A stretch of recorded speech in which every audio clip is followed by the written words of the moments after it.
Ya, Baik, baik. Assalamualaikum warahmatullahi wabarakatuh. Salam sejahtera bagi kita semua. Selamat pagi dan selamat datang yang terhormat para narasumber, tamu undangan, rekan-rekan akademisi, Toklesinusi, serta seluruh peserta seminar yang saya banggakan. Puji syukur kita panjatkan kehadirat Tuhan Yang Maha Esa karena atas selamatnya kita dapat berkumpul dalam forum yang sangat penting ini, yaitu tentang seminar konsep Green Manufacturing, definisi, prinsip, manfaat, strategi, dan contoh implementasi di industri Indonesia dan Asia Tenggara.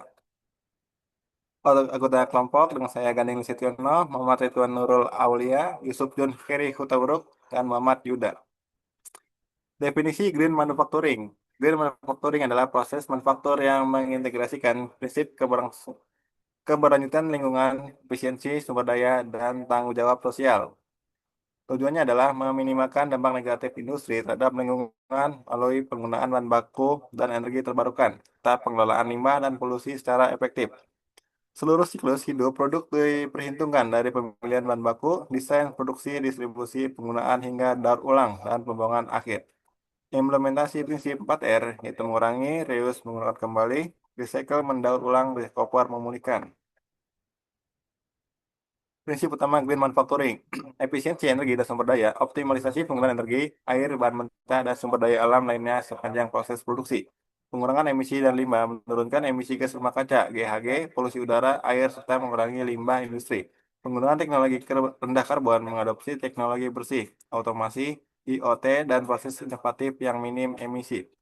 Pengelolaan limbah yang efektif, implementasi zero waste, circular economy, dan closed loop recycling. Penggunaan bahan baku ramah lingkungan, substitusi bahan berbahaya dengan material daur ulang, biodegradable, atau terbarukan. Tanggung jawab sosial perusahaan memperhatikan kesejahteraan pekerja, keamanan masyarakat, sekitar, serta keseimbangan ekonomi, lingkungan, dan sosial. Triple bottom line. Manfaat lingkungan green manufacturing, penurunan emisi gas rumah kaca, sektor industri dapat menurunkan emisi CO2 hingga ratusan ribu hingga sampai jutaan ton per tahun di Indonesia. Mengurangi polusi udara dan pencemaran air, proaktif pengelolaan limbah dan penggunaan bahan kimia ramah lingkungan, menjaga kualitas udara serta air.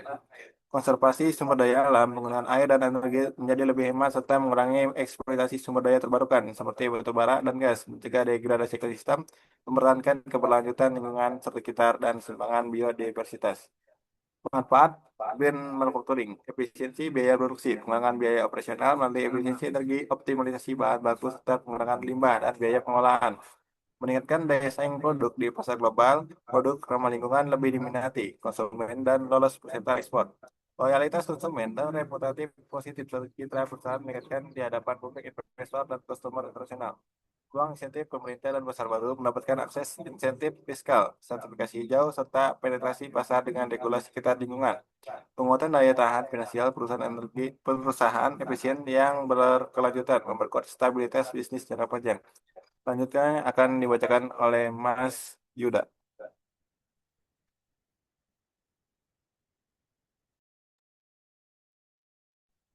baik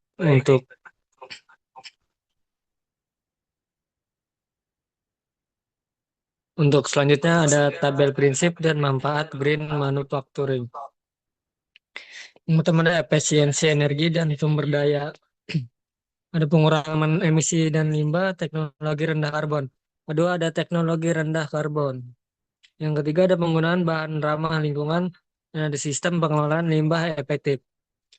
Yang kedua ada menurunkan emisi gas rumah kaca dan mengurangi pencemaran air dan udara, mengurangi tekanan terhadap SDA, menjaga degradasi lingkungan, pengurangan limbah industri. Yang ketiga ada efisiensi biaya produksi, meningkatkan daya saing global, loyalitas konsumen meningkat, penguatan finansial dan potensi ekspor, potensi masuk ke pasar dan insentif baru.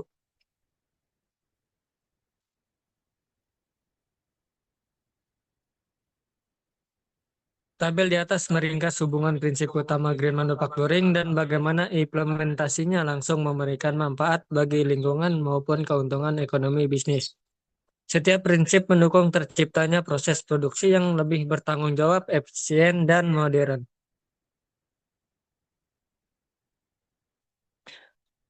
Contoh penerapan di industri tekstil. Satu, efisiensi energi. Industri tekstil menerapkan lean manufacturing dan teknologi less water drying untuk mengurangi konsumsi air dan energi hingga 30%. Pengurangan limbah. Sistem daur ulang air dan bahan kimia mampu menurunkan limbah cair dan padat serta menghemat biaya kimia hingga 25%. Penggunaan bahan ramah lingkungan.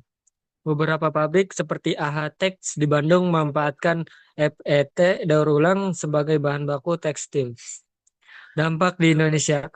Menurut BBPSPJI Tekstil Kementerian, pengurangan emisi sektor IPPU mencapai 6,92 juta ton CO2 EQ di tahun 2024.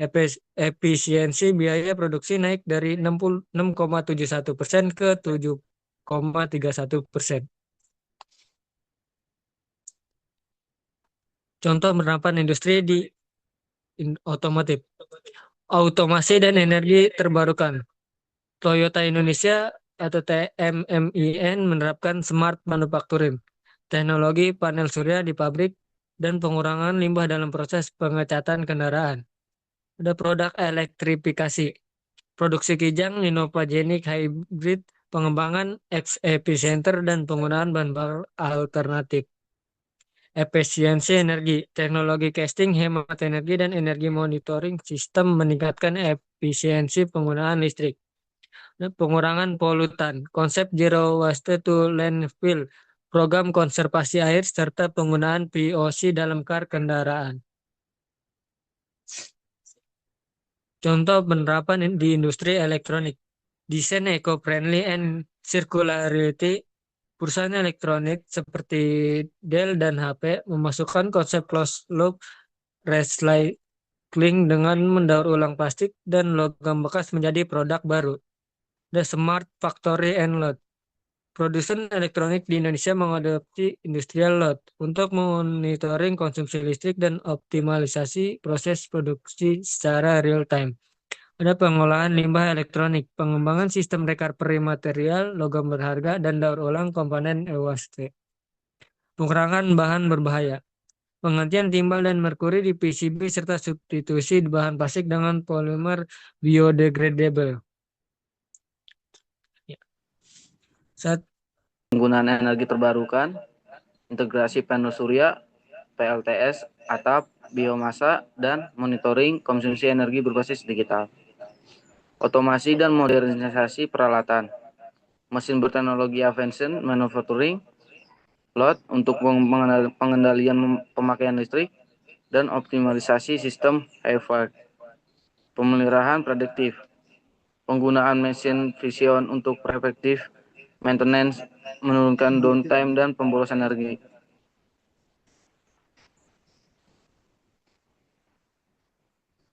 Strategi pengurangan limbah, sistem manajemen limbah terpadu, implementasi zero waste manufacturing, closed loop recycling, dan program reuse material produksi. Prinsip 4R, reduce, reuse, recycle, recover. Rajin memilih, memproses, dan mengembalikan limbah menjadi bahan baku baru. Teknologi bersih, biofilter, teknologi less water drying, dan pengelolaan limbah B3 secara aman. Sinergi dengan supplier, penegakan green supply chain lewat audit lingkungan untuk setiap mitra perusahaan.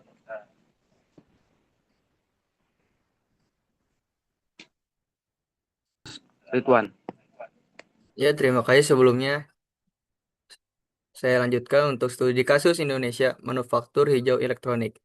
Polytron merakit mobil listrik Polytron G3 dengan tingkat komponen dalam negeri TKDN 40% dan pengembangan rantai pasok elektrifikasi domestik. 2. Perusahaan elektronik global HP Deal. HP telah mendaur ulang lebih dari 875 juta cartridge tinta dan toner, serta menggunakan 4,7 miliar botol plastik bekas sebagai bahan baku baru. 3. Sinergi digital dan sirkulasi supply chain. Implementasi industrial load, pemantauan konsumsi listrik, dan pengelolaan e-waste terpadu. 4. Program edukasi dan green guideline. Pengurangan bahan berbahaya dan PCB serta pelatihan pekerja untuk proses disability, disassembly elektronik.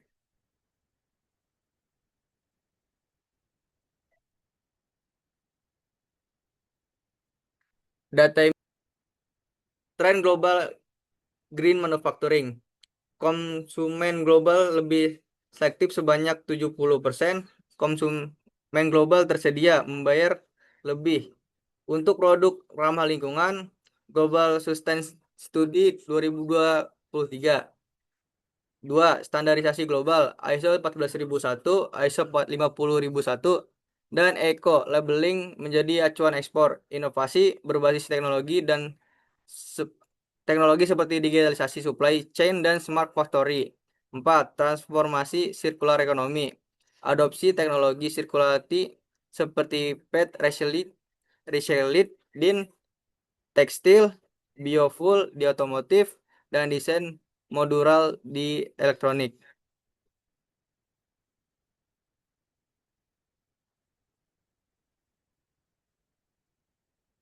Tantangan implementasi di Indonesia, literasi dan kompetensi rendah, kurangnya edukasi dan pelatihan untuk SDM serta pelaku UMKM agar mampu memahami dan menjalankan paket hijau. 2. Akses teknologi dan pendanaan terbatas. Masih sedikit perusahaan yang memenuhi akses pembiayaan hijau atau bisa berinvestasi dalam teknologi ramah lingkungan.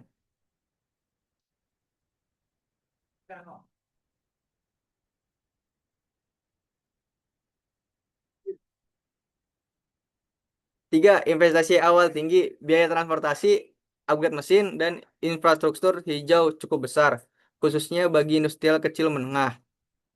4. Ketidaksinkronan regulasi, beberapa kebijakan pusat dan daerah masih tumpang tindih. 5. Keterbatasannya ekosistem pendukung, lembaga pelatihan, konsultan, insentif, dan penyedia teknologi hijau lokal belum merata di seluruh Indonesia.